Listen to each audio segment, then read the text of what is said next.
La llamada de Cthulhu. Capítulo 1. El horror en Arcilia. Es imposible que tales potencias o seres hayan sobrevivido a una época infinitamente remota donde la conciencia se manifestaba, quizá bajo cuerpos y formas que ya hace tiempo se retiraron ante la marea de la ascendiente humanidad, formas de las que solo la poesía y la leyenda han conservado un fugaz recuerdo con el nombre de dioses, monstruos, seres míticos de toda clase y especie. Algernon Blackwood. No hay en el mundo fortuna mayor, creo, que la incapacidad de la mente humana para relacionar entre sí todo lo que hay en ella. Vivimos en una isla de plácida ignorancia, rodeados por los negros mares de lo infinito, y no es nuestro destino emprender largos viajes.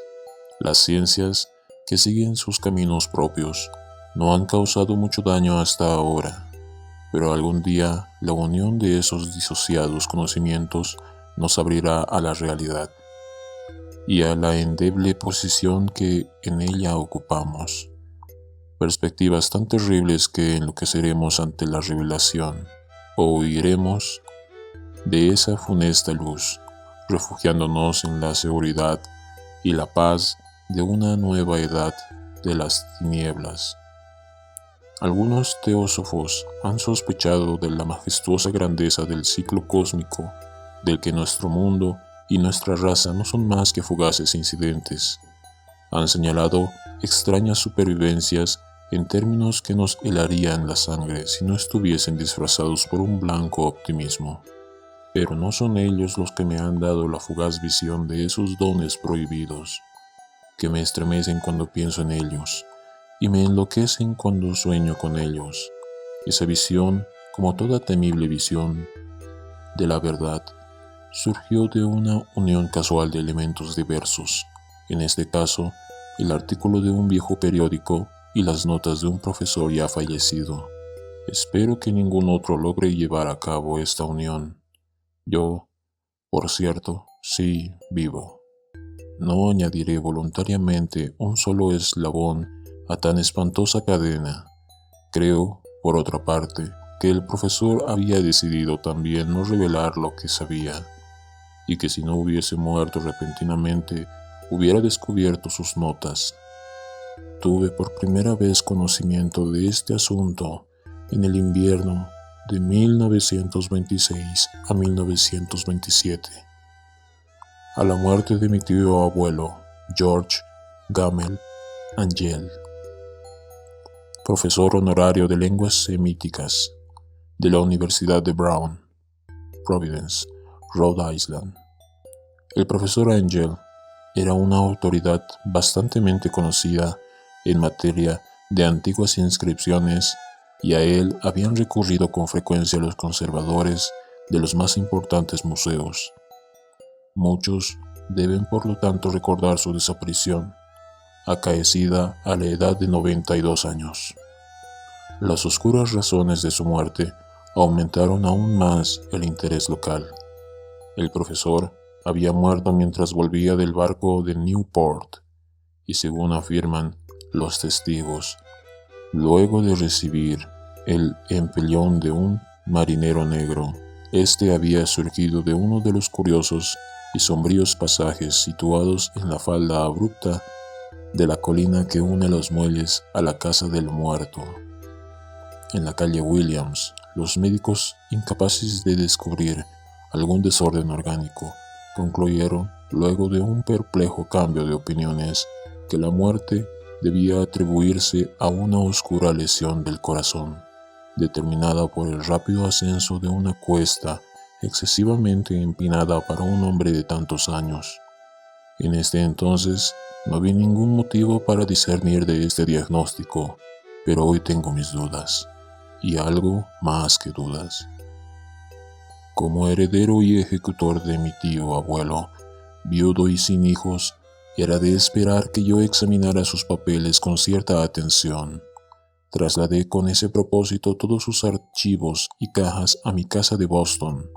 El material ordenado por mí será publicado en su mayor parte por la Sociedad Americana de Arqueología, pero había una caja que me pareció sumamente enigmática y sentí siempre repugnancia a mostrársela a otros. Estaba cerrada y no encontré la llave hasta que se me ocurrió examinar el llavero que el profesor llevaba siempre consigo. Logré abrirla entonces, pero me encontré con otro obstáculo mayor y aún más impenetrable.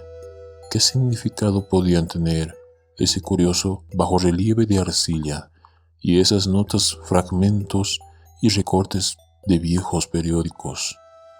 Se había convertido mi tío en sus últimos años en un devoto de las más superficiales imposturas. Resolví buscar al excéntrico escultor que había alterado la paz mental del anciano.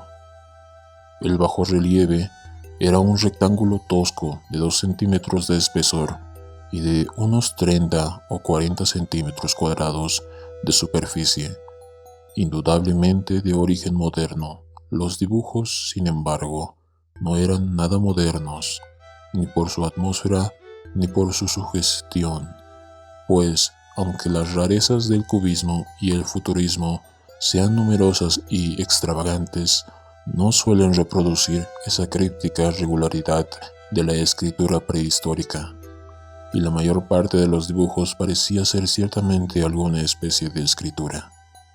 A pesar de mi familiaridad con los papeles y colecciones de mi tío, no logré identificarla ni sospechar siquiera alguna remota relación.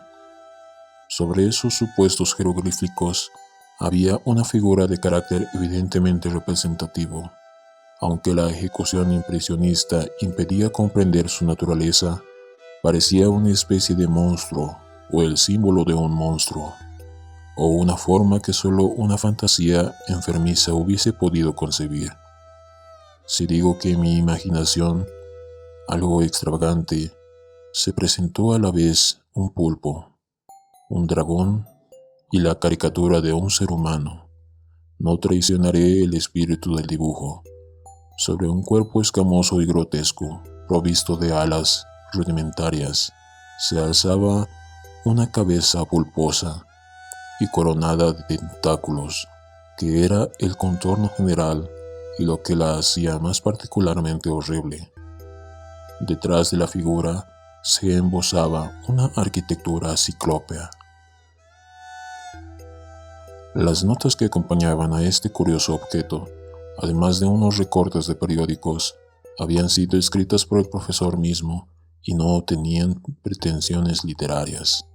El documento, en apariencia más importante, estaba encabezado por las palabras "El culto de Cthulhu", escritas cuidadosamente en caracteres de imprenta para evitar todo error en la lectura de un nombre tan desconocido. El manuscrito se dividía en 2 secciones. La primera tenía el siguiente título: 1925, sueño y obra onírica de H. A. Wilcox, calle Thomas 7, Providence, R.I. Y la segunda, informe del inspector John R. Legras, calle Bienville 121, Nueva Orleans, a la Sociedad Norteamericana de Arqueología, 1928. Notas del mismo y del profesor Webb. Las otras notas manuscritas eran todas muy breves, relatos de sueños curiosos de diferentes personas o citas de libros y revistas teosóficos, principalmente La Atlántida y La Lemuria Perdida de W. Scott Elliot, y el resto comentarios acerca de la supervivencia de las sociedades y cultos secretos, con referencia a pasajes de tratados mitológicos, antropológicos, como La Rama Dorada de Fraser, el culto de las brujas en Europa Occidental de la señorita Murray. Los recortes de periódicos aludían principalmente a casos de alienación mental y a crisis de demencia colectiva en la primavera de 1925. La primera parte del manuscrito principal relataba la historia muy curiosa Parece que el 1 de marzo de 1925, un joven delgado, moreno, de aspecto neurótico y presa de gran excitación, había visitado al profesor Angel, con el singular bajorrelieve de arcilla. Entonces, todavía fresco y húmedo, en su tarjeta se leía el nombre de Henry Anthony Wilcox, y mi tío había reconocido en él al hijo menor de una excelente familia, con la que estaba ligeramente relacionado, Wilcox, que desde hacía un tiempo estudiaba dibujo en la Escuela de Bellas Artes de Rhode Island y que vivía en el Hotel Fleur de Lis, muy cerca de esta institución. Era un joven precoz de genio indudable, pero muy excéntrico. Desde su infancia, había llamado la atención por todas las historias y sueños extraños que se complacía en relatar. Se denominaba a sí mismo físicamente hipersensitivo, pero la gente seria de la vieja ciudad comercial lo consideraba simplemente raro. No había frecuentado nunca a los de su propia clase y poco a poco había ido retirándose de todas actividades sociales. Actualmente solo era conocido por algunos estetas de otras ciudades. La Asociación Artística de Providence, deseosa de preservar su conservadurismo, lo había desahuciado. En aquella visita, decía el manuscrito, el escultor había pedido bruscamente la ayuda de los conocimientos arqueológicos de su huésped para identificar los jeroglíficos. El joven hablaba de un modo pomposo y descuidado que impedía simpatizar con él. Mi tío le respondió con sequedad, pues la evidente edad de la tableta excluía toda posible relación con las ciencias arqueológicas. La réplica del joven Wilcox, que impresionó bastante a mi tío como para que la reprodujera palabra por palabra, tuvo ese énfasis poético que caracterizaba sin duda su conversación habitual. «Es nueva, es cierto», le dijo, «pues la hice anoche mientras soñaba con extrañas ciudades, y los sueños son más viejos que la cavilosa Tiro, la contemplativa Esfinge o Babilonia, guarnecida de jardines», y comenzó a narrar una historia desordenada que, de pronto, despertó en mi tío un recuerdo. El anciano se mostró febrilmente interesado.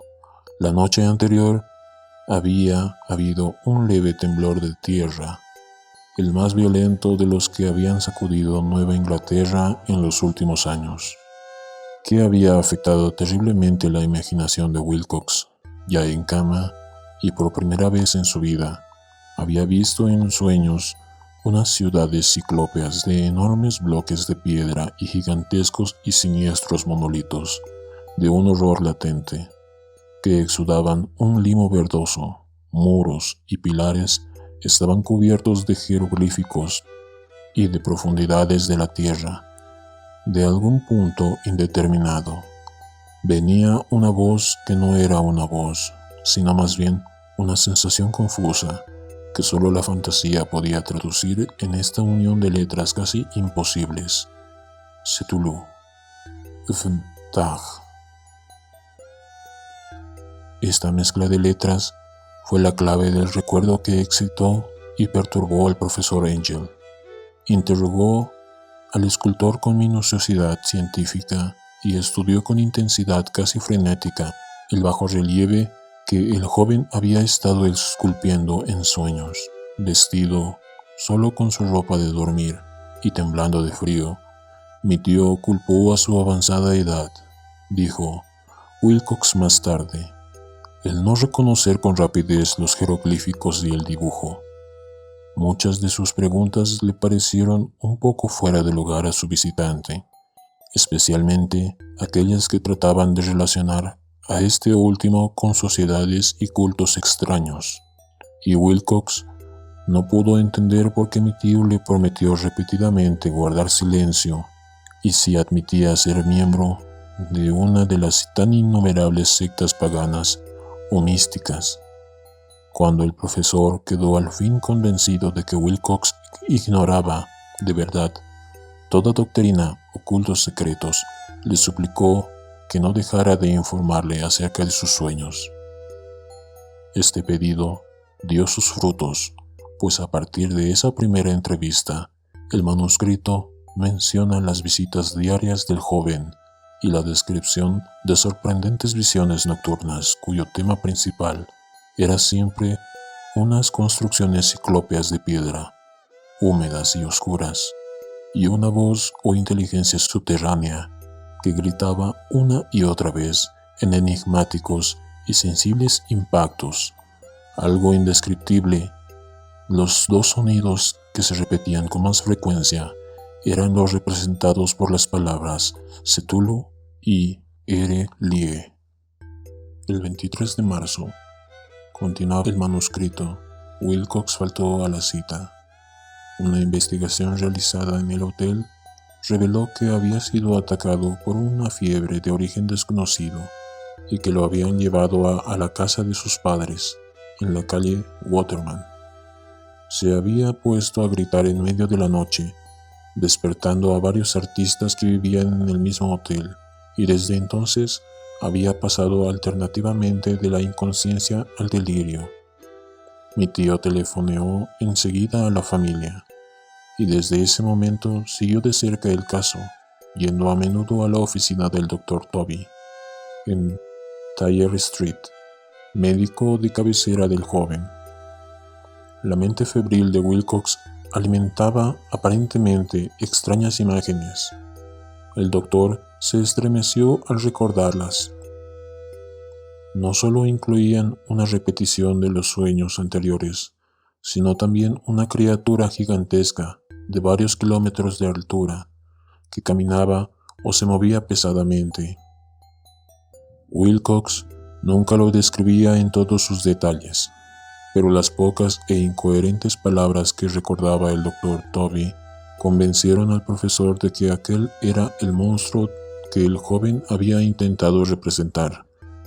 Cuando Wilcox se refería a su obra, añadió el doctor, caía enseguida, invariablemente en una especie de letargo, cosa rara. Su temperatura no estaba nunca por encima de lo normal. Sin embargo, su estado se parecía más al de una fiebre violenta que al de un desorden del cerebro. El 2 de abril, a las 3 de la tarde, la enfermedad cesó de pronto. Wilcox se sentó en la cama, asombrado de encontrarse en la cama de sus padres, e ignorando totalmente lo que había ocurrido en sus sueños o en la realidad desde el 22 de marzo. Como el médico declarará que estaba curado, a los 3 días volvió a su hotel, pero ya no le fue de ninguna utilidad al profesor Angell. Junto con su enfermedad, se habían desvanecido todos aquellos sueños, y luego de oír durante una semana los relatos inútiles e irrelevantes de unas muy comunes visiones, mi tío dejó de anotar los pensamientos nocturnos del artista. Aquí terminaba la primera parte del manuscrito, pero las abundantes notas invitaban de veras a la reflexión. Solo el escepticismo inveterado que informaba entonces mi filosofía puede explicar mi persistente desconfianza. Las notas describían lo que habían soñado diversas personas en el mismo periodo en el que el joven Wilcox había tenido sus extrañas revelaciones. Mi tío, parecía, había organizado rápidamente una vasta encuesta entre casi todos aquellos a quienes podía interrogar, sin parecer impertinente, pidiendo que le contaran sus sueños y le comunicaran las fechas de todas sus visiones notables. Las reacciones habían sido variadas, pero el profesor recibió más respuestas de las que hubiese obtenido cualquier otro hombre, sin la ayuda de un secretario. Aunque no conservó la correspondencia original, las notas formaban un completo y muy significativo resumen. La aristocracia y los hombres de negocios, la tradicional sal de tierra de Nueva Inglaterra, dieron un resultado casi completamente negativo. aunque hubo algunos pocos casos de informes de impresiones nocturnas, siempre entre el 13 de marzo y el 2 de abril, periodo de delirio de el joven escultor. Los hombres de ciencia no fueron tampoco muy afectados, aunque por lo menos 4 vagas descripciones sugerían la visión fugaz de extraños paisajes, y uno de ellos hablaba del temor a algo anormal. Las respuestas más pertinentes procedían de artistas y poetas, que si hubieran podido comparar sus notas, hubieran sido presas del pánico ante la falta de las cartas originales. Llegué a sospechar que el compilador había estado haciendo preguntas insidiosas o había deformado el texto de la correspondencia para corroborar lo que había resuelto ver. Por eso persistí en la creencia de que Wilcox, conociendo de algún modo los viejos documentos reunidos por mi tío, había estado engañándolo. Estas respuestas de los artistas narraban la perturbadora historia. Entre el 28 de febrero y 2 de abril, gran parte de ellos había tenido sueños muy curiosos, alcanzando su máxima intensidad en el tiempo del delirio del escultor. Una cuarta parte hablaba de escenas y sonidos semejantes a los descritos por Wilcox, y algunos confesaban su terror ante una criatura gigantesca y sin nombre. Un caso que las notas describían con énfasis era particularmente triste. El sujeto, un arquitecto muy conocido, algo inclinado al ocultismo y la teosofía, se volvió completamente loco la noche que llevaron al joven Wilcox a la casa de sus padres, y murió meses después gritando que lo salvaran de algún escapado habitante del infierno. Si mi tío hubiese conservado los nombres de estos casos, en vez de reducirlos a números, yo hubiera podido hacer alguna investigación personal. Pero como estaban las cosas, solo pude encontrar a unos pocos. Todos, sin embargo, confirmaron las notas. Me pregunté a menudo si aquellos a quienes había interrogado el profesor Angel se habían sentido tan intrigados como este grupo. Nunca les di explicaciones y es mejor así. Los recortes de prensa, como ya he dicho, trataban de casos de pánico, manía y excentricidad. Siempre en el mismo periodo, el profesor Angel debió de haber empleado una agenda de recortes, pues el número de estos extractos era prodigioso, y además procedían de todos los rincones del mundo. Uno describía un suicidio nocturno en Londres. Un hombre había saltado por una ventana luego de lanzar un grito horrible. En una confusa carta al editor de un periódico sudamericano, un fanático anunciaba, apoyándose en sus visiones, un futuro siniestro. Un despacho de California relataba que una colonia teosófica había comenzado a usar vestiduras blancas ante la proximidad de un glorioso acontecimiento que no llegaba nunca, mientras las noticias de la India se referían cautelosamente a una seria agitación de los nativos, producida a fines de marzo. Las orgías vudúes se habían multiplicado en Haití y en África se había hablado de unos cantos misteriosos. Los oficiales norteamericanos radicados en Filipinas habían tenido ciertas dificultades con algunas tribus, y en la noche de 22 de marzo los policías de Nueva York habían sido molestados por levantinos histéricos. Confusos rumores recorrieron también el oeste de Irlanda, y un pintor llamado Arlois Bonnot exhibió en 1926 en el Salón de Primavera de París un blasfemo paisaje de sueño. En los asilos de alineados los desórdenes fueron tan numerosos que solo un milagro logró impedir que el cuerpo médico advirtiera curiosas semejanzas y sacara apresuradas conclusiones. Una rara colección de recortes, de veras apenas concibo hoy el crudo racionalismo con que los hice a un lado, pero quedé convencido de que el joven Wilcox había tenido noticias de unos sucesos anteriores mencionados por el profesor. Capítulo 2. el informe del inspector Legrace. Los sucesos anteriores por los que mi tío diera tanta importancia al sueño del escultor al bajorrelieve eran el tema de la segunda mitad del largo manuscrito. Ya una vez parecía, el profesor Angel había visto por los odiosos contornos del monstruo anónimo. Había meditado sobre los desconocidos jeroglíficos y había oído las sílabas que solo la palabra Cthulhu podía traducir. Todo esto en circunstancias tan sobrecogedoras que no es raro que persiguiese al joven Wilcox con preguntas y ruegos. Esta experiencia anterior había ocurrido 17 años antes, en 1908, mientras la Sociedad Norteamericana de Arqueología celebraba su consejo anual en St. Louis. El profesor Angel, por su autoridad y sus méritos, había desempeñado un papel importante en todas las deliberaciones, y a él se acercaron varios profanos que aprovechaban la oportunidad de la convocatoria para hacer preguntas y plantear problemas. El jefe de ese grupo no tardó en convertirse en centro de atracción de todo el Congreso. Era un hombre de aspecto muy común, mediana edad, y que había hecho el viaje de Nueva Orleans a St. Louis en busca de cierta información que no había podido obtener en su distrito. Se llamaba John Raymond Legrace y era inspector de policía. Traía consigo el objeto de su viaje, una estatuita de piedra, repugnante y grotesca, muy antigua aparentemente, cuyo origen no había logrado determinar. No debe creerse que el inspector Legrace se interesara por la arqueología, todo lo contrario. Su deseo de instruirse tenía como único origen razones puramente profesionales.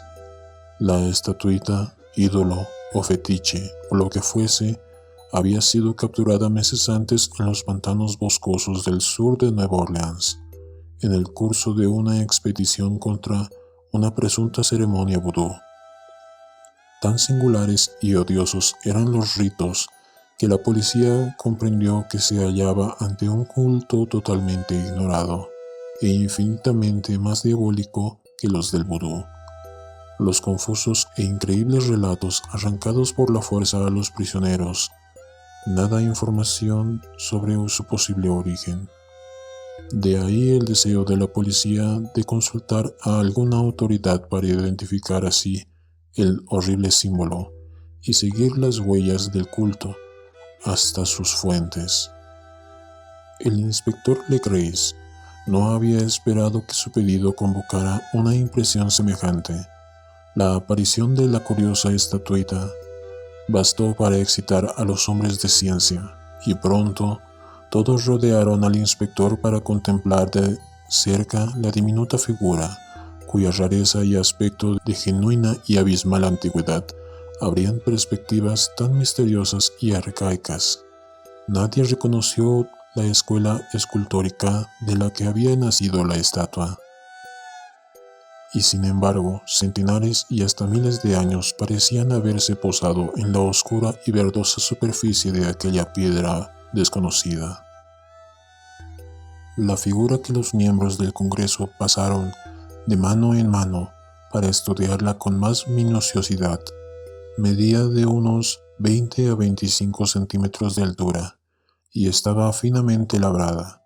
Representaba un monstruo de contornos vagamente antropoides, pero con una cabeza de pulpo, cuyo rostro era una masa de tentáculos y un cuerpo escamoso que sugería cierta elasticidad, 4 extremidades dotadas de garras enormes y un par de alas largas y estrechas a la espalda.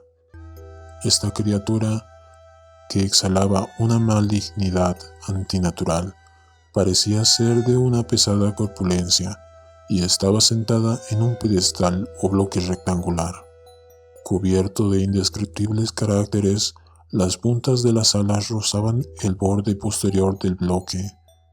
El asiento ocupaba el centro mientras que las garras largas y curvas de las plegadas extremidades hacían el borde anterior y descendían hasta un cuarto de la altura del pedestal. La cabeza de cefalópodo se inclinaba hacia el dorso de las garras enormes que apretaban las elevadas rodillas. El conjunto daba una impresión de vida anormal, más sutilmente terrorífico a causa de la imposibilidad de establecer su origen. Su vasta, pavorosa e incalculable edad era innegable. Sin embargo, nada permitía relacionarlo con algún tipo de arte de los comienzos de la civilización. El material de la estatua encerraba otro misterio. No había nada parecido en la geología o mineralogía a aquella pieza jabonosa, verde y negra, de estrías doradas o iridiscentes. Los caracteres de la base eran igualmente desconcertantes, y ninguno de los miembros del Congreso, a pesar de que representaban a la mitad de las autoridades mundiales de esta esfera, pudo descubrir el más remoto parentesco lingüístico. Tanto la figura como el material pertenecían a algo increíblemente lejano, totalmente distinto de la humanidad que conocemos. Algo sugería, de un modo terrible, antiguos y profanos ciclos en los que nuestro mundo y nuestras concepciones no habían participado. Y, sin embargo, mientras los miembros del Congreso sacudían la cabeza y se confesaban incapaces de resolver el misterio, uno de ellos creyó descubrir algo raramente familiar en la efigie y los jeroglíficos, y al fin, no sin reticencia, confesó lo que sabía. Este hombre era el hoy desaparecido William Channing Webb, profesor de antropología en la Universidad de Princeton y explorador de bastante renombre. 48 años antes, el profesor Webb había recorrido Groenlandia e Islandia en busca de ciertas inscripciones rúnicas que hasta ese entonces no había podido descubrir.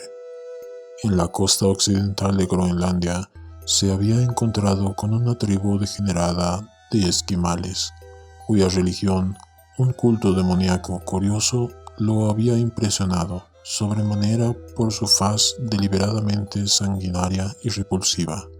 Era aquella una fe que los otros esquimales ignoraban casi del todo, y a la que se referían estremeciéndose. Databa, decían, de épocas muy antiguas, anteriores al nacimiento del mundo. Junto a ritos anónimos y sacrificios humanos, había invocaciones de origen tradicional dirigidas a un demonio supremo o Tornasuk. El profesor Webb había oído esa invocación en boca de un viejo Angekok o brujo sacerdote, y la había transcrito fonéticamente hasta donde era posible, en caracteres romanos, pero lo que ahora parecía importante era el fetiche adorado en ese culto, y alrededor del cual bailaban los esquimales cuando la aurora boreal brillaba muy por encima de los acantilados de hielo. Era, declaró el profesor, un tosco bajorrelieve de piedra con una figura horrible y algunos caracteres misteriosos. Creía recordar que se parecía, por lo menos en todos los rasgos esenciales, a la criatura bestial que ahora estaban examinando. Este relato, recibido con asombro y sorpresa por los miembros del Congreso, pareció excitar al inspector Legrace, que abrumó al profesor de preguntas, habiendo copiado una invocación recitada por uno de los oficiales del pantano. Rogó al profesor Webb que tratase de recordar las sílabas recogidas en Groenlandia. Siguió una comparación exhaustiva de todos los detalles y un instante de sombrío silencio cuando el profesor y el detective convinieron en la virtual identidad de las frases. He aquí, en sustancia, la división de las palabras fue establecida de acuerdo con las pausas tradicionales observadas por los oficiales, lo que el brujo esquimal y los sacerdotes de Luisiana habían cantado a sus ídolos. Ngluy, Ngla, Cthulhu, Erelie, Unwa, Nag, Unfagn. Legris había tenido más suerte que el profesor Webb, pues varios prisioneros le habían revelado el sentido de esas palabras. Era algo así: en su casa de Erelie, el fallecido Cthulhu espera soñando. Y entonces, respondiendo a un ruego general, el inspector relató minuciosamente su experiencia con los fieles del pantano. Veo ahora que mi tío dio gran importancia a esa historia. Tenía cierto parecido con las ensoñaciones más extravagantes de los teósofos y los creadores de mitos, y revelaba una asombrosa imaginación de carácter cósmico que nadie hubiese esperado entre parias y vagabundos. El 1 de noviembre de 1907, la policía de Nueva Orleans había recibido un alarmado mensaje de la región pantanosa del sur. Los colonos, gente primitiva pero de buen natural, descendientes en su mayor parte de Lafitte, eran presas del pánico a causa de algo desconocido que había invadido la región durante la noche. Se trataba en apariencia de un culto vudú, pero de una especie más terrible que todo lo que ellos conocían. Desde que el malévolo Tam Tam había comenzado a soñar incesantemente en aquellos bosques oscuros donde nadie osaba aventurarse, habían desaparecido varias mujeres y niños. Se habían oído gritos irracionales, chillidos desgarradores y cantos lúgubres, y unas llamadas diabólicas habían bailado en la espesura. Los vecinos, añadía el aterrorizado mensajero, no podían soportarlo. En las primeras horas de la tarde, 20 policías partieron en 2 carricoches y un automóvil, guiados por el tembloroso colono. Cuando el camino se hizo intransitable, abandonaron los vehículos y durante varios kilómetros chapotearon en silencio a través de los espesos bosques de cipreses, donde nunca penetraba la luz del día. Raíces tortuosas y nudos malignos de musgo español retardaban la marcha, y de vez en cuando una pila de piedras húmedas o los fragmentos de una pared en ruinas hacían más depresiva aquella atmósfera que los árboles deformados y las colonias de hongos contribuían a crear. Al fin apareció un miserable conjunto de chozas, y los histéricos colonos corrieron a agruparse alrededor de las vacilantes linternas. El apagado golpear de los tam-tams se oía débilmente a lo lejos. La brisa traía muy de cuando en cuando un chillido que helaba la sangre, un resplandor rojizo que parecía filtrarse por entre el follaje pálido, más allá de las interminables avenidas de la noche selvática. A pesar de su repugnancia a quedarse nuevamente solos, todos los habitantes del lugar se negaron a avanzar un solo paso hacia la escena del culto maldito, de modo que el inspector Legris y sus 19 colegas tuvieron que aventurarse sin guías por aquellas negras arcadas de horror donde ninguno de ellos había puesto un pie. La región en que ahora entraba la policía tenía tradicionalmente muy mala fama, y en su mayor parte no había sido explorada por hombres blancos.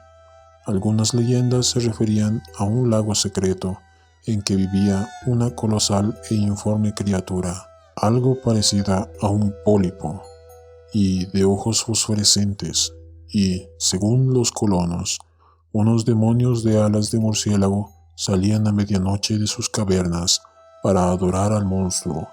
Afirmaban que éste estaba allí desde antes que la Salle, de los indios y aún de las bestias y pájaros del bosque. Era una verdadera pesadilla, y verlo significaba la muerte. Pero, se aparecía en sueños a los hombres y eso bastaba para que éstos se mantuviesen alejados. La orgía vudú se desarrollaba en los límites extremos del área aborrecida, pero aún así el emplazamiento era bastante malo, y eso quizá había aterrorizado a los colonos más que los chillidos o incidentes. Solo la poesía o la locura podían haber reproducido los sonidos que oyeron los hombres de Legreis mientras atravesaban lentamente el sombrío pantano. Acercándose a la luz rojiza y a los apagados tam-tams, hay una cualidad vocal propia de las bestias y nada más terrible que oír una de ellas cuando el órgano de donde proviene debería emitir otra. Una furia animal y una licencia orgiástica que exacerbaban allí hasta alcanzar alturas demoníacas. Los gritos y aullidos exácticos que reverberaban en los bosques tenebrosos como ráfagas pestilentes, surgidas de los abismos del infierno. De vez en cuando cesaban los gritos y lo que parecía un coro de voces roncas entonaba la odiosa melopea. Unglui, ungulna, setulu, erlie, unguanla, ufuntaha. Por fin los hombres llegaron a un sitio donde el bosque era menos denso y se encontraron de pronto en el lugar mismo de la escena. 4 trastabillaron y un quinto perdió el conocimiento, y los otros 2 lanzaron un grito de horror que por suerte fue apagado por el tumulto salvaje de la orgía. Legreis roció con agua pantanosa el rostro del hombre desvanecido, y luego todos contemplaron el espectáculo fascinados por el horror. En un claro natural del pantano se alzaba una isla verde de tal vez un acre de extensión, desprovista de árboles y bastante seca. Allí saltaba y se retorcía una horda de anormalidades humanas, más indescriptibles que cualquiera de las que hubiese podido pintar un cime o un angarola. Sin ropas, esta híbrida muchedumbre bramaba, rugía y se contorsionaba alrededor de una hoguera circular. De vez en cuando se abrían las cortinas de fuego y se podía distinguir en el centro un bloque de granito de unos 2,5 metros de alto, en cuya cima, incongruente por su pequeñez, se alzaba la funesta estatuita en 10 caldazos instalados a intervalos regulares en un ancho círculo que rodeaba la hoguera. Con el monolito como centro, colgaban con la cabeza hacia abajo los cuerpos extrañamente mutilados de los desaparecidos colonos. Dentro de este círculo saltaba y rugía el anillo de fieles, moviéndose de izquierda a derecha en una bacanal interminable entre el círculo de cadáveres y el círculo de fuego. Pudo haber sido solo la imaginación, o pudo haber sido un simple eco, pero uno de los hombres, un impresionable español, creyó oír que las invocaciones eran seguidas por unas respuestas antifonales que procedían de un lejano y sombrío lugar, situado en lo más profundo de aquel bosque de leyenda.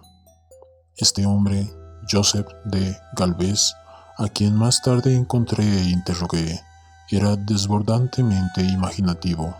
Llegó a decir que había oído el débil golpear de unas grandes alas y que había vislumbrado unos ojos luminosos y una enorme masa blanca detrás de los árboles más lejanos, pero creo que estaba demasiado influido por las supersticiones locales.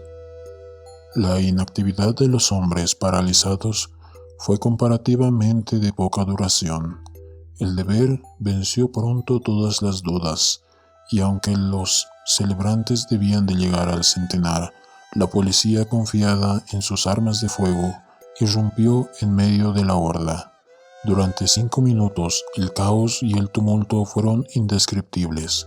Hubo furiosos golpes, disparos y huidas, pero finalmente Legreis pudo contar 47 prisioneros, a los que obligó a vestirse rápidamente y que rodeó de policías. y 5 de los celebrantes habían muerto, y otros 2 muy malheridos fueron transportados por sus cómplices en improvisadas parihuelas. La imagen del monolito fue sacada con todo cuidado y llevada por Legris. Examinados en el cuartel de la policía, luego de un viaje agotador, los prisioneros resultaron ser mestizos, de muy baja ralea y mentalmente débiles. Eran en su mayor parte marineros, y había algunos negros y mulatos, procedentes casi todos de las islas de Cabo Verde, que daban un cierto matiz vudú a aquel culto heterogéneo. Pero no se necesitaron muchas preguntas para comprobar que se trataba de algo más antiguo y profundo que un fetichismo africano. Aunque degradados e ignorantes, los prisioneros se mantuvieron fieles, con sorprendente consistencia, a la idea central de su aborrecible culto. Adoraban, dijeron, a los grandes antiguos que eran muy anteriores al hombre y que habían llegado al joven mundo desde el cielo. Esos antiguos se habían retirado ahora al interior de la tierra y al fondo del mar, pero sus cadáveres se habían comunicado en sueños con el primer hombre, quien inventó el culto, que nunca había muerto. Este era ese culto, y todos los prisioneros dijeron que había existido siempre y que siempre existiría, ocultándose en lejanías desiertas y lugares retirados hasta que el gran sacerdote Cthulhu saliese de su sombría morada en la ciudad submarina de Erlie, para reinar otra vez sobre la tierra. Algún día vendría cuando los astros ocuparan una determinada posición y el culto secreto estaría allí esperándolo. Mientras tanto, no podían decir nada más.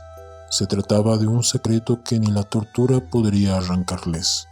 La humanidad no era lo único consciente en la tierra, pues había unas formas que emergían de la sombra para visitar a sus escasos fieles.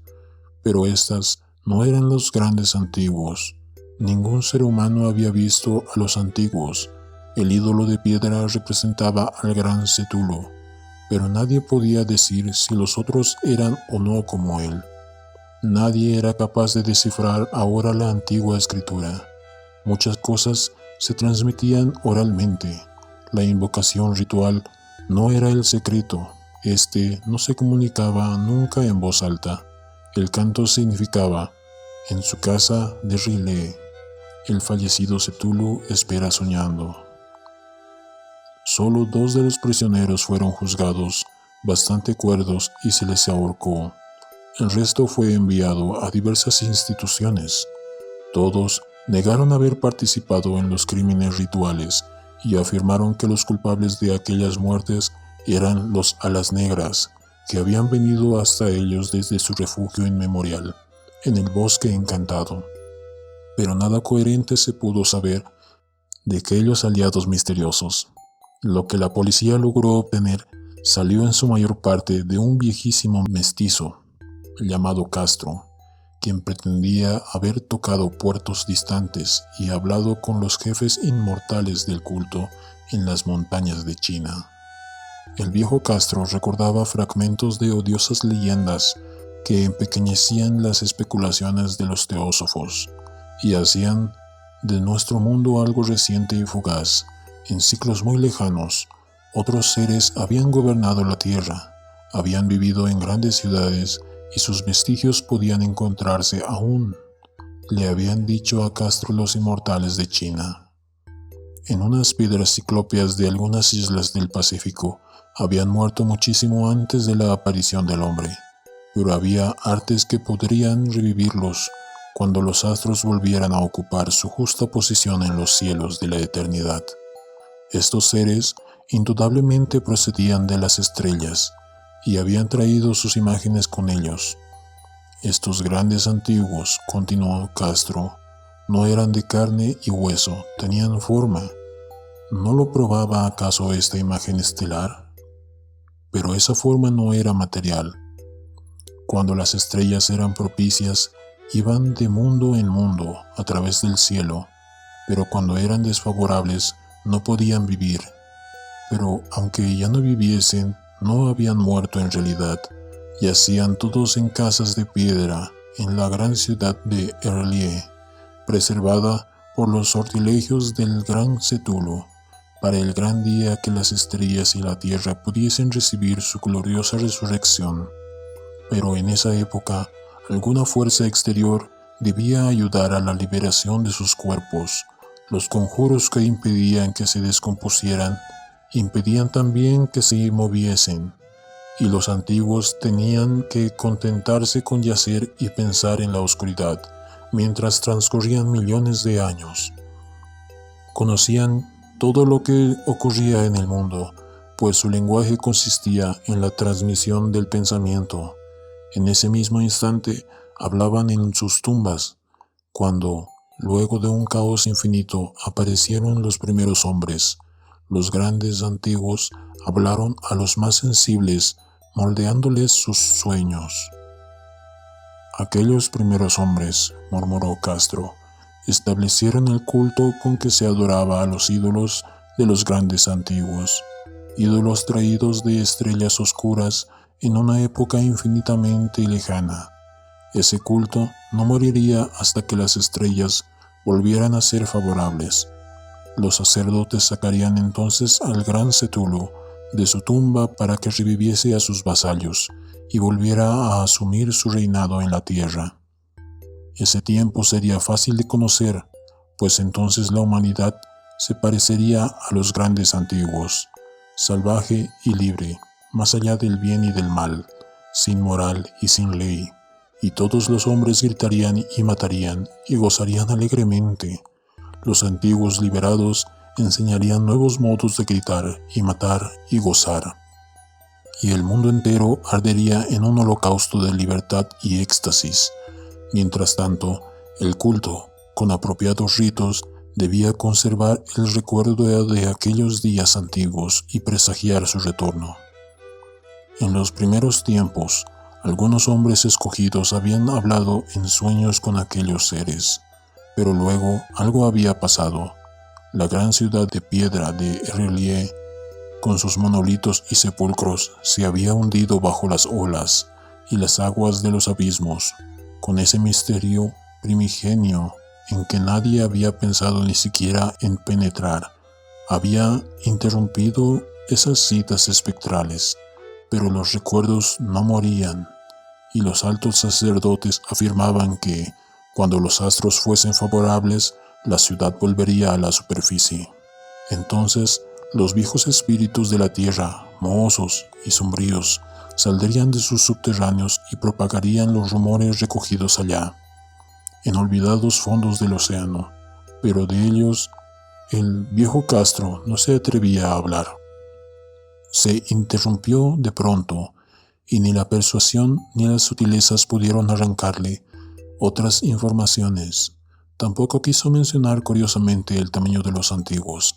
En cuanto al culto, afirmó que su centro debía encontrarse en los desiertos intransitados de Arabia, donde Irem, la ciudad de los pilares, sueña aún intacta y secreta.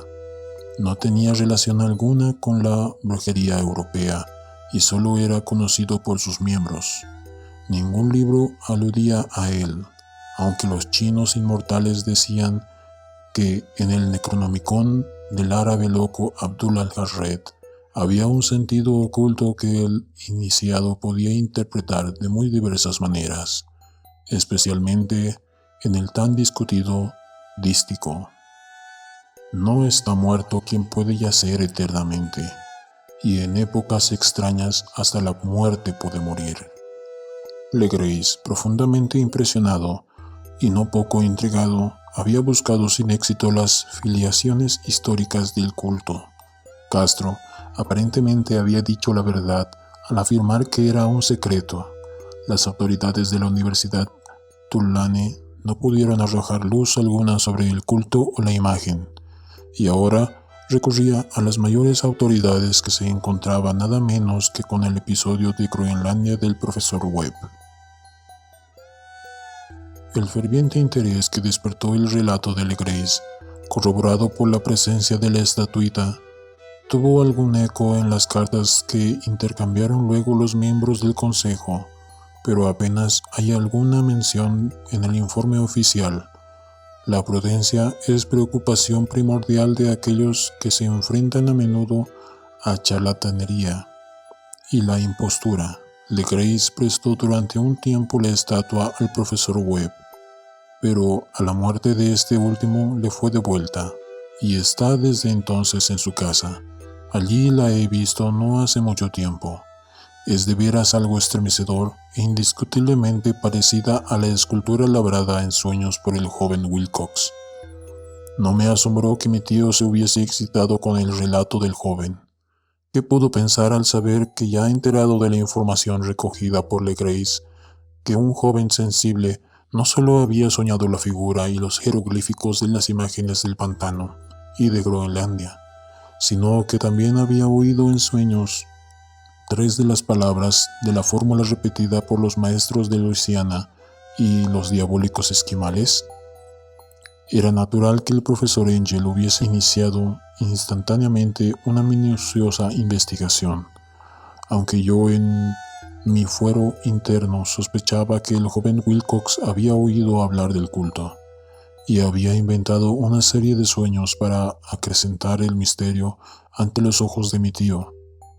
El relato de los otros sueños y los recortes coleccionados por el profesor parecían corroborar la historia del joven, pero mi bien fundado racionalismo y la total extravagancia del asunto me llevaron a adoptar las conclusiones que estimé más razonables.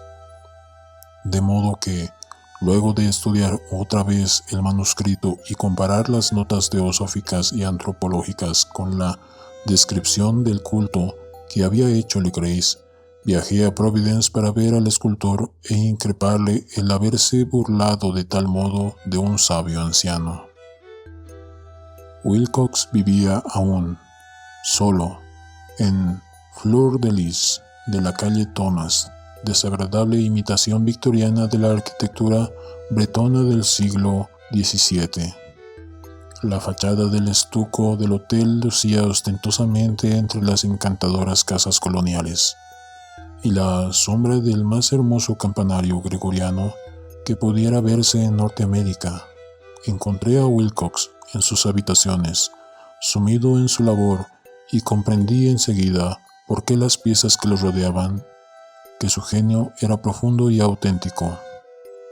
Creo que durante un tiempo Wilcox figurará entre los grandes decadentes, pues ha cristalizado en arcilla y reflejará un día en el mármol esas pesadillas y fantasías evocadas en prosa por Arthur Machen y que Clark Ashton Smith ha hecho visibles en versos y pinturas.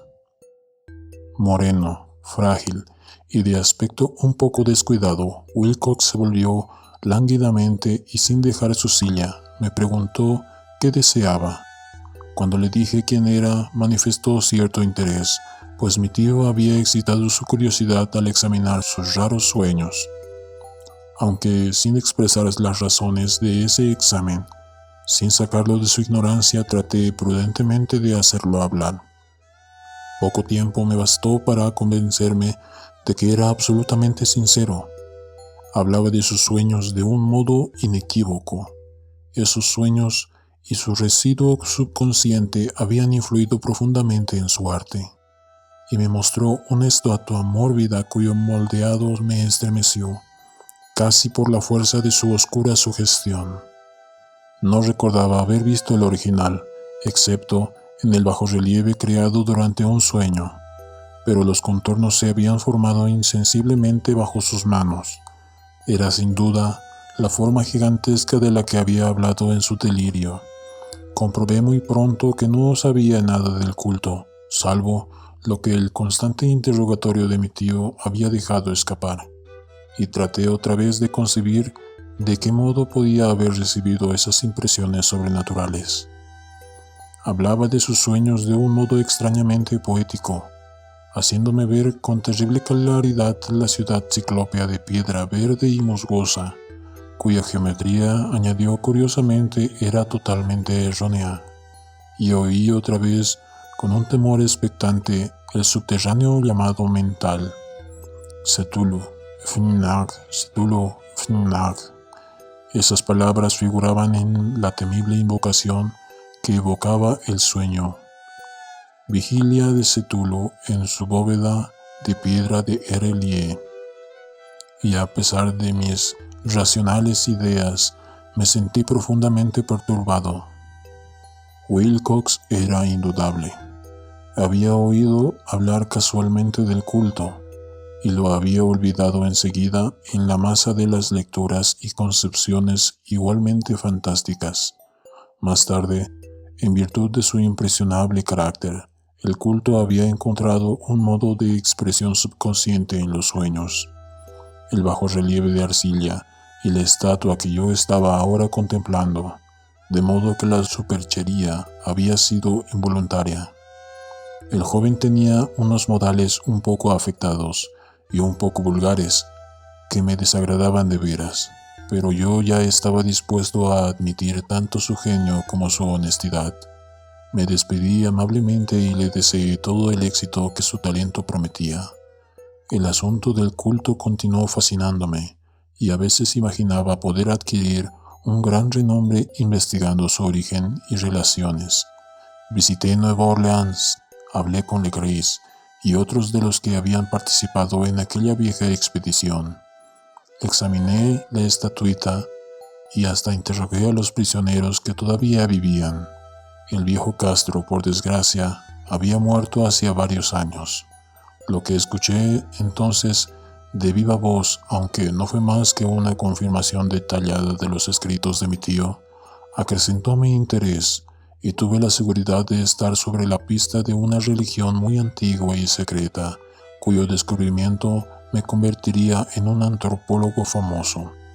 Mi actitud era aún entonces absolutamente materialista, como aún quisiera que lo fuese, y por una inexplicable perversidad mental rechacé la coincidencia de los sueños y los recortes coleccionados por el profesor Angel. Hubo algo, sin embargo, que comencé a sospechar y que ahora creo saber. La muerte de mi tío no fue nada natural. Cayó al suelo en la colina, en una de las estrechas callejuelas que partían de unos muelles donde abundaban los mestizos extranjeros, luego del descuidado empujón de un marinero de tez oscura. Yo no había olvidado que los oficiales de Luisiana se distinguían por la mezcla de sangres y por sus intereses marinos, y no me hubiera sorprendido conocer la existencia de agujas venenosas y métodos criminales secretos tan faltos de piedad como aquellas creencias y ritos misteriosos. Legris y sus hombres, es cierto, no habían sido molestados, pero en Noruega acaba de morir un marino que veía cosas. No pudieron haber llegado a oídos siniestros las investigaciones realizadas por mi tío, luego de encontrarse con el escultor.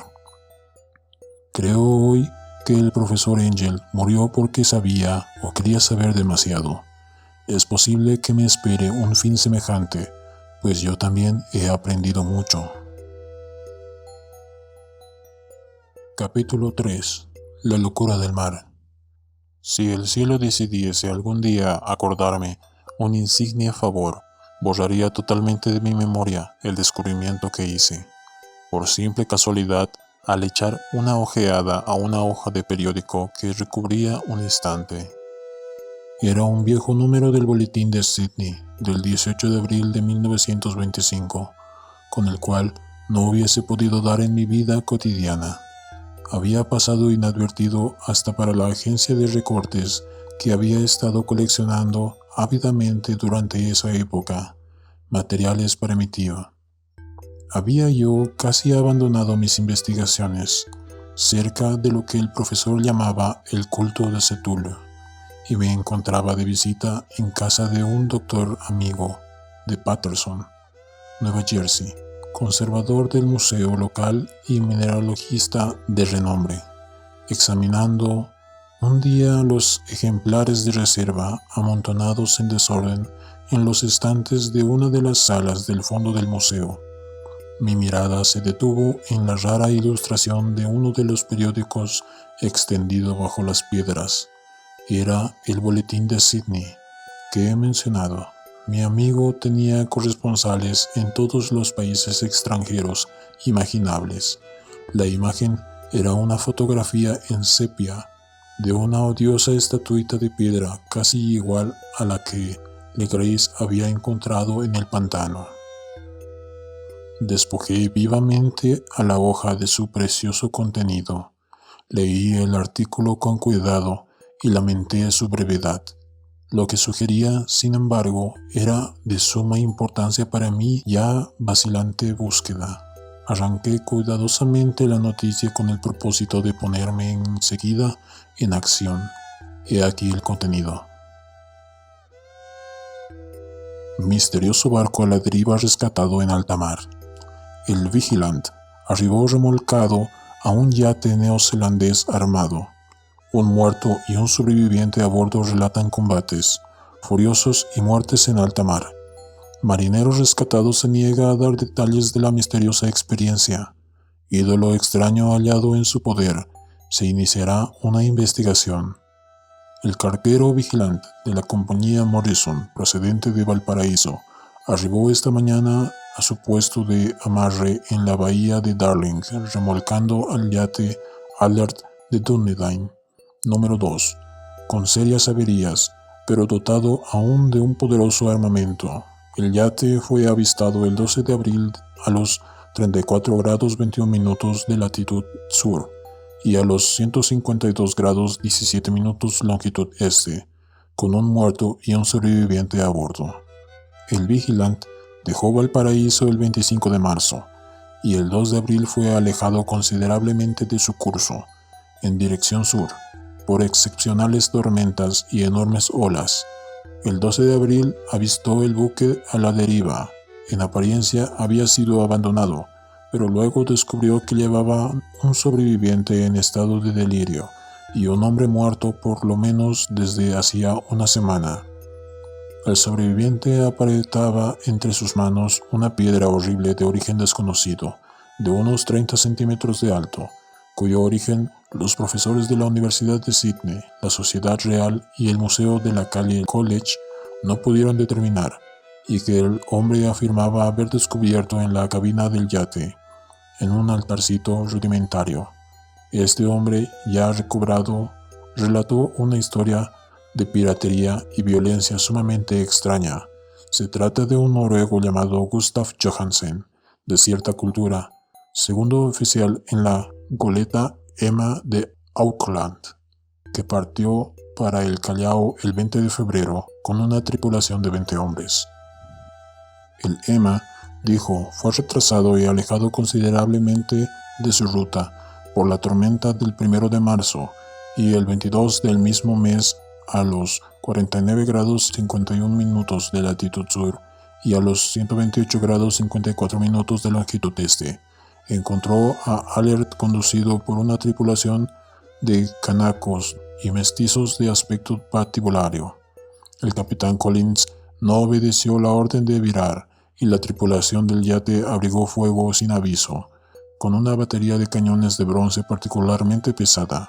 Los marineros del Emma, dijo el sobreviviente, se resistieron con valentía y aunque la goleta comenzó a hundirse, pues varios proyectiles habían alcanzado la línea de flotación, lograron acercarse al enemigo y lo abordaron poniéndose a luchar en cubierta. Como los tripulantes del yate combatían de un modo torpe y cruel, tuvieron que matarlos a todos. 3 de los hombres del Emma, incluso el capitán Collins y el primer oficial Gree, murieron, y los 8 restantes, bajo el mando del segundo oficial Johansen, se pusieron a navegar en la dirección seguida originalmente por el yate, a fin de descubrir por qué motivo se les había ordenado cambiar de rumbo. Al día siguiente desembarcaron en una islita que no figuraba en ningún mapa. 6 de los hombres murieron allí, aunque Johansen se mostró particularmente reticente a este respecto. Dijo que habían caído en una grieta entre las rocas. Más tarde, parece Johansen y sus compañeros volvieron al yate y trataron de hacerlo navegar, pero fueron vencidos por la tormenta del 2 de abril. Desde ese día hasta el 12 de abril, fecha en que fue recogido por el Vigilant, Johansen no recuerda nada, ni siquiera cuando murió su compañero William Britten. La muerte no se debió aparentemente a otra causa que a privaciones. Cables procedentes del Dúnedain informan que el Alert era muy conocido como barco de carga y tenía muy mala reputación. Pertenecía a un curioso grupo de mestizos cuyas fuentes e incursiones nocturnas a los bosques atraían no poca curiosidad. Luego de la tormenta y los temblores de tierra del 1 de marzo, se había hecho apresuradamente a la vela. Nuestro corresponsal en Auckland afirma que el Emma y sus tripulantes gozaban de una excelente reputación y que Johansen es un hombre digno de toda confianza. El almirantazgo va a iniciar una investigación sobre este asunto, durante la cual se tratará de convencer a Johansen para que hable más libremente. Esto era todo, además de la diabólica imagen. Pero qué pensamientos despertó en mi mente. Estas nuevas y preciosas noticias acerca del culto de Cthulhu probaban que éste tenía fieles seguidores tanto en el mar como en la tierra. ¿Qué motivo había impulsado a la híbrida tripulación a ordenar el regreso de Lima mientras navegaban con su ídolo? ¿Qué isla desconocida era aquella en que habían muerto 6 de los tripulantes, acerca de la cual el contramaestre Johansen se mostraba tan reticente? ¿Qué resultado había tenido la investigación del almirantazgo?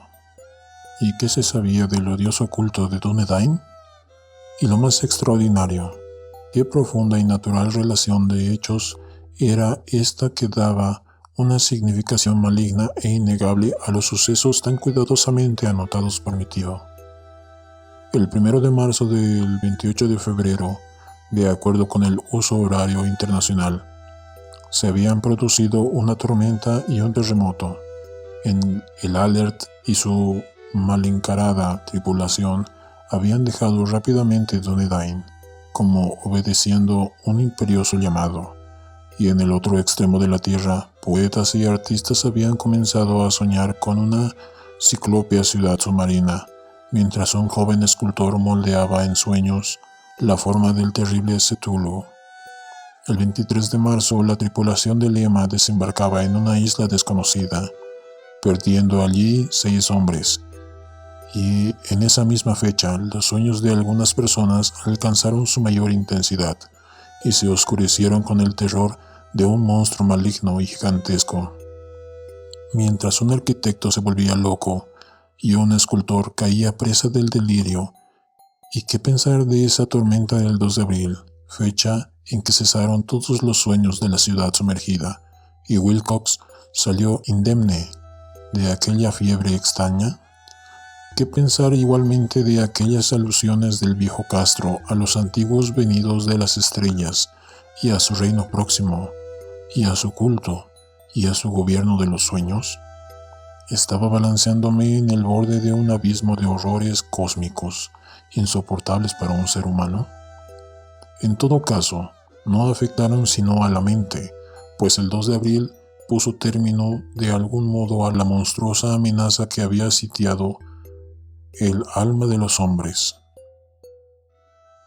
Aquella tarde, luego de haber pasado el día enviando telegramas y haciendo urgentes preparativos, me despedí de mi huésped y tomé un tren para San Francisco. En menos de un mes llegué a Dúnedain, donde, sin embargo, descubrí que se sabía muy poco de los extraños miembros del culto que habían vivido en las posadas marineras. El vagabundeo en los muelles era asunto demasiado común y no valía la pena mencionarlo. Pero algo oí a propósito de una expedición terrestre realizada por estos mestizos, durante la cual se escuchó el débil golpear de unos tambores y se vio fuego rojo en las colinas lejanas. En Auckland me enteré de que Johansen había vuelto a Sydney, donde acababa de someterle a un inútil interrogatorio, con el pelo totalmente cano, y que luego de vender su casita en la calle West, había regresado con su mujer a su viejo hogar en Oslo. De su aventura no dijo a sus amigos más de lo que ya sabían los oficiales del almirantazgo, y todo lo que pudieron hacer fue darme su nueva dirección. Volví entonces a Sydney y hablé sin éxito con gente de mar y miembros de la corte. Vi el Alert en Circular Quay, en la bahía de Sydney, pero nada me reveló su casco. La imagen en cuclillas de cabeza de pulpo, cuerpo de dragón, alas escamosas y pedestal con jeroglíficos se conservaba en el Museo de Hyde Park. La examiné con cuidado y descubrí que estaba exquisitamente labrada y tenía el mismo profundo misterio, terrible antigüedad y sobrenatural rareza de material que el ejemplar más pequeño del Grace. Para los geólogos, me dijo el conservador del museo, la estatua era un enigma monstruoso y juraban que no había en el mundo una roca parecida. Recordé, estremeciéndome, lo que había dicho el viejo Castro Alegreis a propósito de los primeros grandes antiguos. Vinieron de las estrellas y trajeron consigo sus imágenes. Profundamente perturbado, resolví visitar al oficial Johansen en Oslo. Llegué a Londres, me reembarqué enseguida para la capital de Noruega, y un día de otoño eché pie a tierra en un limpio desembarcadero a la sombra de Egeberg. La casa de Johansen, descubrí, estaba situada en la ciudad vieja del rey Harald Hardrada, que había conservado el nombre de Oslo durante los siglos en que la ciudad principal adoptara el nombre de Cristianía. Hice el corto viaje en un taxi y golpeé con el corazón tembloroso la puerta de una casa vieja y limpia de frente enyesado. Salió a recibirme una mujer de cara triste, vestida de negro, quien me comunicó en un inglés vacilante que Gustav Johansen no era ya de este mundo. No había sobrevivido mucho a su regreso, pues su aventura marina de 1925 le había destrozado la salud. La mujer no sabía más que el público, pero Johansen había dejado un largo manuscrito que trataba asuntos técnicos, escrito en inglés con la intención manifiesta de que su esposa no lo entendiese.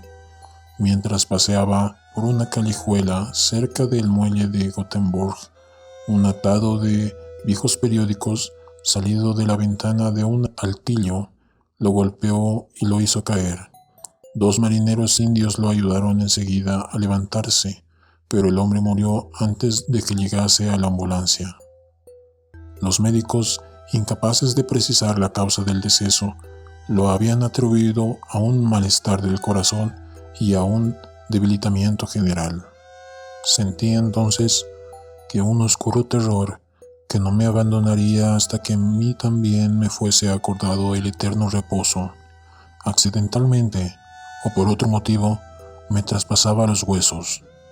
Habiendo persuadido a la viuda de que mi conocimiento de esos asuntos técnicos me autorizaba a poseer el manuscrito, me llevé el documento y comencé a leerlo en el barco que me conducía a Londres. Era un relato simple, desordenado, un diario de mar redactando de memoria en que se intentaba recoger día a día aquel último y terrible viaje.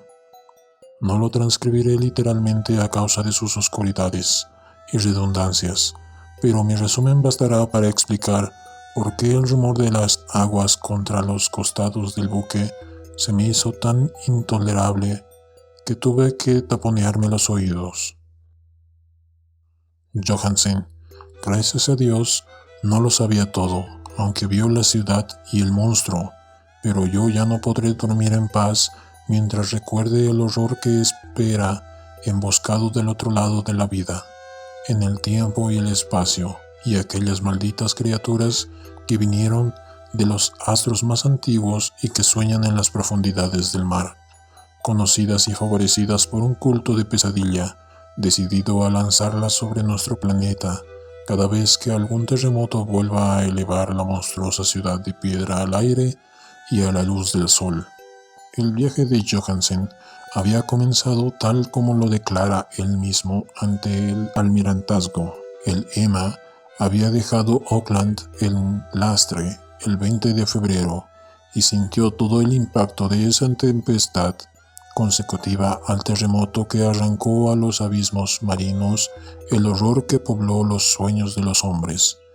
Recobrando el gobierno, el buque navegó favorablemente hasta encontrarse con el Alert el 22 de marzo, y sentí la pena del oficial al descubrir el bombardeo y el hundimiento de su nave.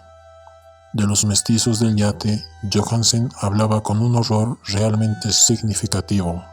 Había algo abominable en ellos que hacía que su destrucción pareciese casi un deber, y Johansen se sorprende ante la acusación de crueldad que contra él y sus compañeros hizo la corte. Ya en el yate capturado, Johansen y sus hombres, impulsados por la curiosidad, prosiguen viaje hasta avistar una alta columna de piedra que emerge del océano y a los 49 grados 9 minutos de latitud oeste y 126 grados 43 minutos de longitud sur, se encuentran ante una costa barrosa y una albañilería ciclópea cubierta de algas que no puede ser sino la sustancia tangible del terror supremo del universo. La ciudad muerta de Erelie, construida hace millones de años, antes de los comienzos de nuestra historia, por las enormes y espantosas criaturas que descendieron desde unos astros desconocidos. Allí nacen el gran Cthulhu y sus compañeros, ocultos en unas bóvedas verdes y húmedas desde donde envían, luego de incalculables siglos, pensamientos que aterrorizan a los hombres sensibles y reclaman imperiosamente a los fieles del culto que inician el peregrinaje de la liberación y la restauración. El oficial Johansen ignoraba todo esto, pero Dios sabe bien que había visto bastante. Creo que emergió de las aguas solo la cima de la ciudadela, coronada por un enorme monolito donde yace el gran Cthulhu. Cuando imagino el tamaño de todo lo que puede esconder en el fondo del océano, siento deseos de morir sin esperar ya más. Johansen y sus hombres se sintieron aterrados ante la majestad cósmica de esta húmeda Babilonia, habitada por demonios, y debieron sospechar instintivamente que no pertenecía ni a este ni a ningún otro planeta similar. En todas las líneas de la estremecida descripción de Johansen se advierte el mismo pavor ante el tamaño indescriptible de los bloques de piedra verde, ante la altura vertiginosa del monolito labrado, ante la asombrosa identidad de esas colosales estatuas y bajorrelieves con la rara imagen encontrada en la sentina del Alert. Sin conocer el futurismo, Johansen describe al hablar de la ciudad algo muy parecido a una obra futurista. En vez de referirse a una estructura definida, algún edificio, se reduce a hablar de vastos ángulos y superficies pétreas, superficies demasiado grandes para ser de este mundo, y cubiertas por jeroglíficos e imágenes horribles. Mencionó estos ángulos pues me recuerdan a los sueños que me relató Wilcox. El joven escultor afirmó que la geometría de la ciudad de sus sueños era anormal, no euclidiana, y que sugería esferas y dimensiones distintas de las nuestras. Ahora, un marino ilustrado tenía ante la terrible realidad la misma impresión. Johansen y sus hombres desembarcaron en la playa de esta monstruosa acrópolis y treparon resbalando por los titánicos y musgosos escalones que ningún ser humano hubiera podido edificar. El sol mismo parecía deformado cuando se lo miraba a través de las miasmas polarizadas que emanaban de esta perversión submarina. Una amenaza tortuosa acechaba en esos ángulos desconcertantes, donde una segunda mirada descubría una concavidad donde se había creído ver la convexidad. Todos los exploradores, aún antes de ver algo definido, salvo las rocas, los musgos y las algas, se sintieron presas de un indefinible terror. Todos habían escapado si no hubiesen temido la burla de los otros, y solo de mala gana se decidieron a buscar, vanamente como comprendieron más tarde, algo que sirviese de recuerdo. Rodríguez, el portugués, fue el primero en llegar a la base del monolito y les gritó a los otros lo que acababa de descubrir. Poco más tarde, los hombres contemplaron curiosamente una enorme puerta de piedra, labrada con el ya familiar bajo relieve del pulpo dragón. Se parecía, dice Johansen, a la enorme puerta de un granero. Todos vinieron allí a una puerta, ya que estaba encuadrada en un umbral, un dintel y dos montantes, pero nadie pudo decidir si estaba situada horizontalmente como la puerta de una trampa o algo inclinada, como la puerta exterior de un altillo. Como lo hubiese dicho Wilcox, la geometría del lugar era errónea. Uno no podía estar seguro de que el mar y el suelo fueran horizontales, de modo que la posición relativa de todo el resto parecía variar fantásticamente. Briden presionó sobre la piedra en diversos sitios sin resultado. Luego, Donovan palpó con delicadeza los bordes, apretando separadamente cada punto. Subió con lentitud a lo largo de la grotesca moldura de piedra. Puede decirse que subió si se admite que la puerta no era al fin y al cabo horizontal, y los hombres se preguntaron cómo una puerta podía ser tan enorme. Al fin, muy suavemente, muy lentamente, la parte superior del panel comenzó a inclinarse hacia adentro, y todos vieron que la piedra se balanceaba. Donovan se deslizó o trepó de algún modo a lo largo de uno de los montantes, y los hombres se pusieron a observar el curioso retroceso de la puerta monstruosa. En este fantástico mundo de deformaciones prismáticas, la piedra se desplazaba anormalmente en diagonal, despreciando todas las leyes de la materia y la perspectiva. La abertura mostraba una oscuridad casi material. Estas tinieblas tenían realmente una cualidad positiva, pues ocultaban algunas partes de las paredes interiores que debían ser visibles. Al fin surgió de aquella cárcel milenaria algo así como una humadera que oscureció la luz del sol mientras se elevaba hacia el cielo, empequeñecido y arrugado con la ayuda de sus alas membranosas. El olor que salía de aquellos abismos recién abiertos era insoportable, y Hawkins, que tenía el oído fino, creyó oír allá abajo un sonido chapoteante e inmundo. Todos escucharon y todos escuchaban aun cuando el monstruo se hizo visible, babeando y apretando su inmensidad verde y gelatinosa a través de la tenebrosa abertura, hasta elevarse pesadamente en el aire corrompido de aquella ciudad de pesadilla. La letra del pobre Johansen es apenas inteligible en esta parte. De los 6 hombres que nunca llegaron al barco, cree que 2 murieron simplemente de miedo en aquel instante maldito. El monstruo está más allá de toda posible descripción. No hay lenguaje aplicable a ese abismo de horror inmemorial, a esa pavorosa contradicción de todas las leyes de la materia, la fuerza y el orden cósmicos, una montaña que caminaba. Dios, puede extrañar que en el otro lado de la tierra enloqueciese un gran arquitecto y que en aquel telepático instante la fiebre devorara al pobre Wilcox. El monstruo de los ídolos, el verde y viscoso demonio, venido de otros astros, había despertado para reclamar sus derechos. Las estrellas eran otra vez favorables, y lo que un viejo culto no había podido lograr por su voluntad, un puñado de inocentes marineros lo hacía por accidente. Luego de millones y millones de años, el gran Cthulhu era libre otra vez. 3 hombres fueron barridos por aquellas patas membranosas antes que nadie tuviese tiempo de devolverse. Que descansen en paz, si hay algún descanso en el universo. Eran Donovan y Guerrera, y Armstrong. Parker resbaló mientras los otros 3 sobrevivientes se precipitaban frenéticamente en un escenario infinito de rocas verdosas.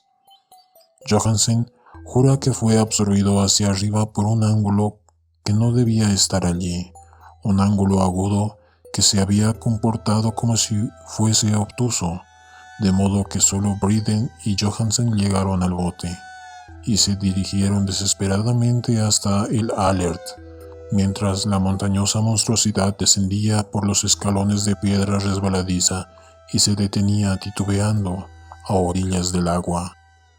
Las calderas habían quedado funcionando a pesar de que todos habían bajado a tierra, y bastaron unos pocos segundos de frenéticas corridas entre ruedas y motores para poner en marcha el Alert.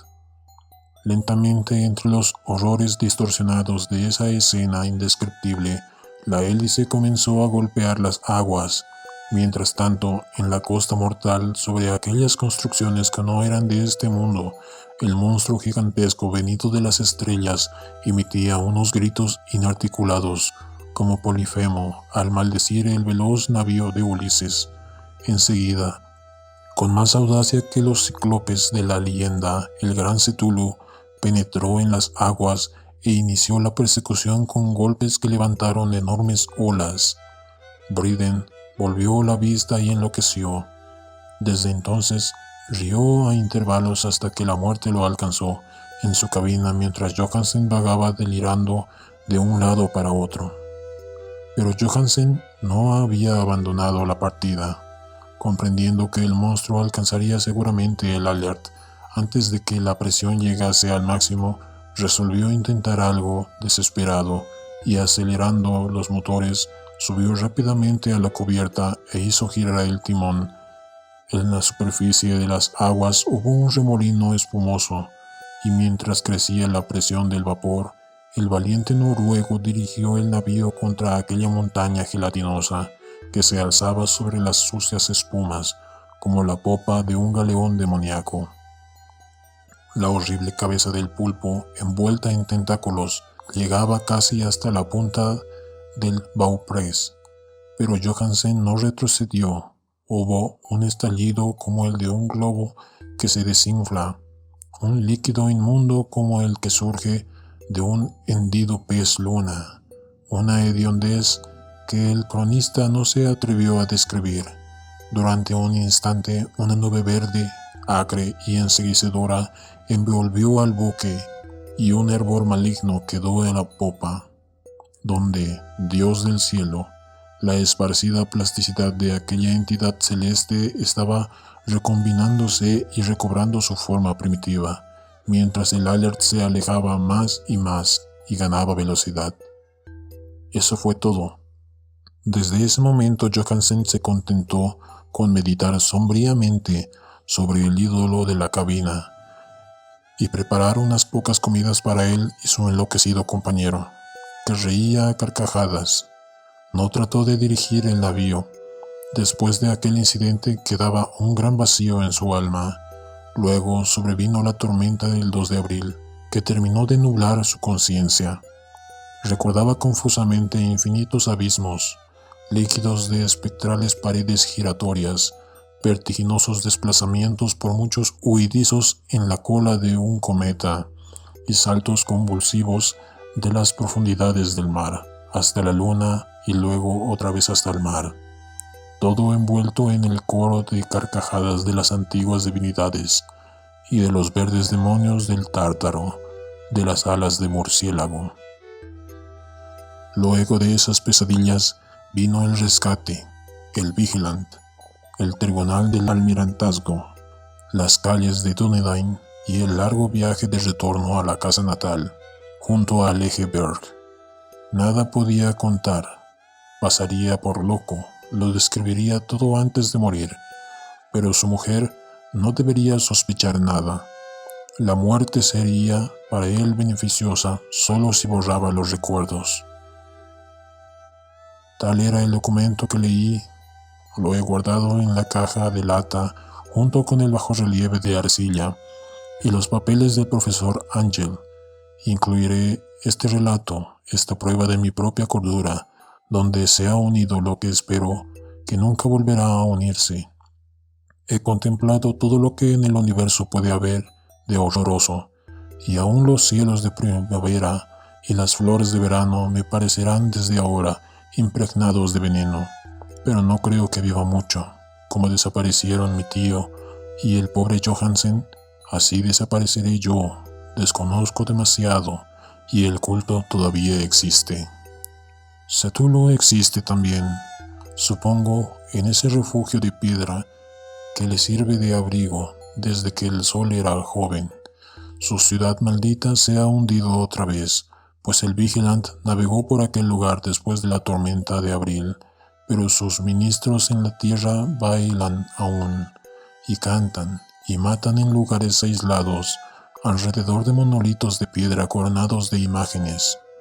Cthulhu tuvo que haber sido atrapado por los abismos submarinos, pues si no, el mundo gritaría ahora de horror.